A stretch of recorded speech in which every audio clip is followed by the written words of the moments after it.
ஆதியாகமம் 2 தேவனுடைய இறையாண்மையும் மனிதனுடைய உத்திரவாதமும்.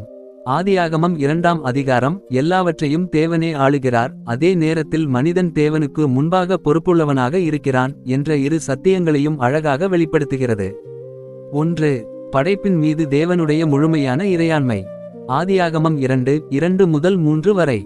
தேவன் 6 நாட்களில் தமது படைப்பின் கிரியையை முடித்து 7ஆம் நாளில் இளைப்பாறினார். இதிலிருந்து நாம் காண்பது, படைப்பின் ஆரம்பமும் முடிவும் தேவனுடைய கட்டுப்பாட்டில் இருந்தது. மனிதன் படைப்பின் ஆசிரியன் அல்ல, தேவன் படைத்த உலகில் வாழ்கிறவன். காலத்தையும் ஓய்வு நாளையும் தேவனே ஏற்படுத்தினார். தேவனுடைய திட்டத்திற்கு மனிதன் எதையும் சேர்க்க வேண்டியதில்லை. இறையாண்மை, தேவனே படைப்பின் ஆண்டவர். 2. மனிதனை உருவாக்கியது தேவனுடைய சர்வ ஏகாதிபத்திய நித்திய திட்டம். ஆதியாகமம் 2:7. தேவன் மண்ணிலிருந்து மனிதனை உருவாக்கி அவனுடைய நாசியில் ஜீவசுவாசத்தை ஊதினார். மனிதனுடைய உடல் தேவனிடமிருந்து, உயிர் தேவனிடமிருந்து, இருப்பு தேவனிடமிருந்து. எனவே மனிதன் தன்னுடைய வாழ்க்கைக்கு இறுதி உரிமையாளர் அல்ல. தேவனுடைய இறையாண்மை, நீ உன்னை நீயே உருவாக்கிக் கொள்ளவில்லை, நான் உன்னை உருவாக்கினேன். 3. ஆனால் தேவன் மனிதனுக்கு பொறுப்பையும் கொடுத்தார். ஆதியாகமம் 2:15. அதை பண்படுத்தவும் காக்கவும் தேவன் மனிதனை ஏதேன் தோட்டத்தில் வைத்தார். இங்கே மிகவும் முக்கியமான சத்தியம் உள்ளது. தேவன் எல்லாவற்றையும் ஆளுகிறவர் என்றாலும் மனிதனை செயலற்றவனாக உருவாக்கவில்லை. மனிதனுக்கு வேலை செய்யும் பொறுப்பு, தோட்டத்தை பண்படுத்தும் பொறுப்பு, காக்கும் பொறுப்பு, தேவனுடைய படைப்பை நிர்வகிக்கும் பொறுப்பு கொடுக்கப்பட்டது. இறையாண்மை கூட்டல் பொறுப்பு. தேவன் தோட்டத்தை உருவாக்கினார், மனிதன் அதை பண்படுத்த வேண்டும். தேவன் உலகத்தை உருவாக்கினார், மனிதன் அதில் உண்மையுடன் வாழ வேண்டும். 4. தேவனுடைய கட்டளைக்கு கீழ்ப்படிவது மனிதனுடைய பொறுப்பு. ஆதியாகமம் 2:16 முதல் 17 வரை. தேவன் ஆதாமிடம் நன்மை தீமை அறியத்தக்க விருட்சத்தின் கனியை புசிக்க வேண்டாம் என்று கட்டளையிட்டார். இங்கே மனிதனுடைய பொறுப்பு தெளிவாக இருக்கிறது. தேவன் ஆதாமை கட்டளையில்லாமல் விடவில்லை, தன்னிச்சையாக வாழச் சொல்லவில்லை, நல்லது கெட்டது என்ற வேறுபாடு இல்லாமல் விடவில்லை. தேவன் தெளிவான கட்டளையை கொடுத்தார். ஆகவே ஆதாம் பொறுப்புள்ளவன். அவன் தேவன் எனவே நான் என்ன செய்தாலும் பரவாயில்லை என்று சொல்ல முடியாது. மாறாக தேவன் என் ஆண்டவர், ஆகவே நான் அவருடைய வார்த்தைக்கு கீழ்ப்படிய வேண்டும். 5. தேவனுடைய இறையாண்மை மனிதனுடைய கீழ்ப்படிதலை நீக்குவதில்லை. இது மிகவும் முக்கியமான வேதாகம சத்தியம். சிலர் இப்படி சிந்திக்கலாம், எல்லாவற்றையும் தேவன் தீர்மானிக்கிறார் என்றால் மனிதன் ஏன் பொறுப்பாளி?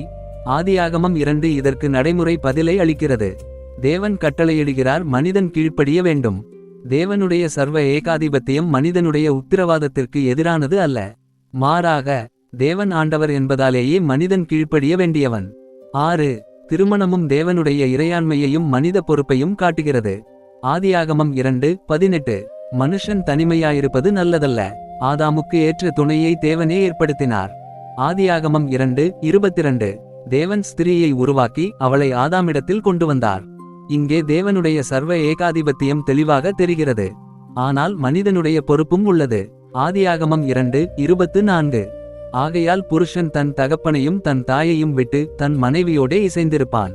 திருமணத்தை ஏற்படுத்துவது தேவனுடைய செயல். ஆனால் திருமணத்தில் அன்பு, விசுவாசம், பொறுப்பு, ஒன்றுபட்ட வாழ்க்கை ஆகியவற்றில் நடப்பது மனிதனுடைய பொறுப்பு. 7. மனிதனுடைய சுதந்திரம் தேவனுடைய எல்லைக்குள். ஆதாமுக்கு ஏதேனில் மிகப்பெரிய சுதந்திரம் இருந்தது. அவன் தோட்டத்தில் இருந்த பல மரங்களின் கனிகளை உண்ணலாம். ஆனால் ஒரு எல்லை இருந்தது, இந்த மரத்தின் கனியை புசிக்க வேண்டாம். இதிலிருந்து ஒரு முக்கியமான பாடம்.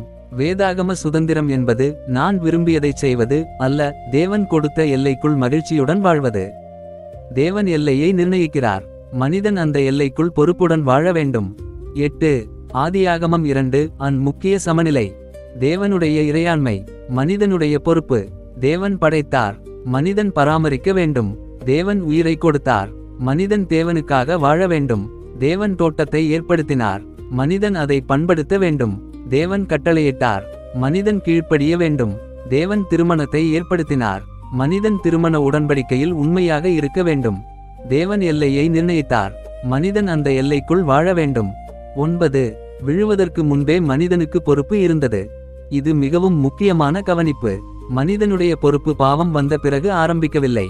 ஆதாமின் வீழ்ச்சிக்கு முன்பே அவனுக்கு வேலை இருந்தது, அவனுக்கு கட்டளை இருந்தது, அவனுக்கு கீழ்ப்படிதல் என்ற கடமை இருந்தது, அவனுக்கு தேவனுடன் உறவு இருந்தது, அவனுக்கு தேவனுடைய படைப்பை காக்கும் பொறுப்பு இருந்தது.